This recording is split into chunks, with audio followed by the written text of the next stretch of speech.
Equatorial Guinea warning after bank probe. Equatorial Guinea's Ministry of Information has cautioned local companies offering subscriptions to foreign satellite channels.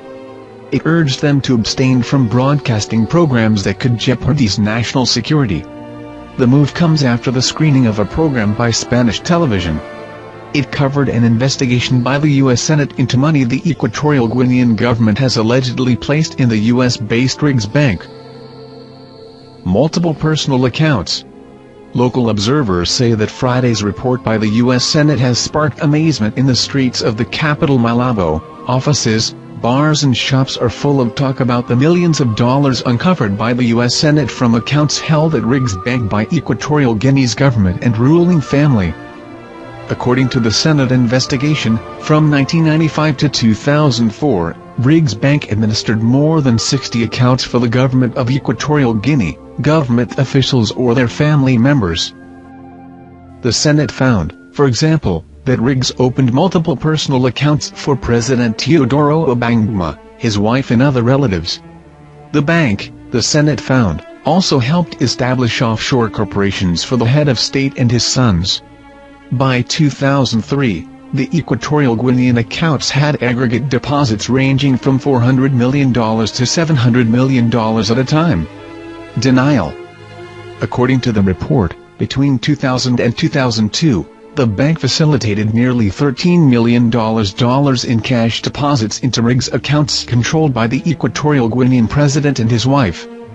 The Senate found, for example, that Riggs opened multiple personal accounts for President Teodoro Obiang, his wife and other relatives. The bank, the Senate found, also helped establish offshore corporations for the head of state and his sons. By 2003, the Equatorial Guinean accounts had aggregate deposits ranging from $400 million to $700 million at a time. Denial. According to the report, between 2000 and 2002, the bank facilitated nearly $13 million in cash deposits into Riggs accounts controlled by the Equatorial Guinean president and his wife.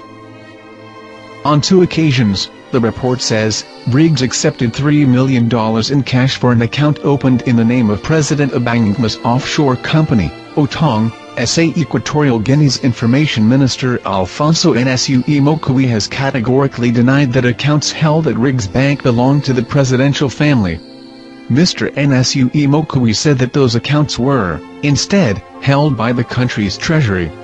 The minister went on to accuse the international media, and in particular Spanish television, of trying to destabilize the country's democratic process. On Monday, the Ministry of Information urged suppliers of foreign satellite television channels to be more careful about the types of programs they expose Guineans to and abstain from broadcasting programs that could spark violence among the population. Spanish television, widely watched in the former Spanish colony, had covered the Senate report extensively last Friday.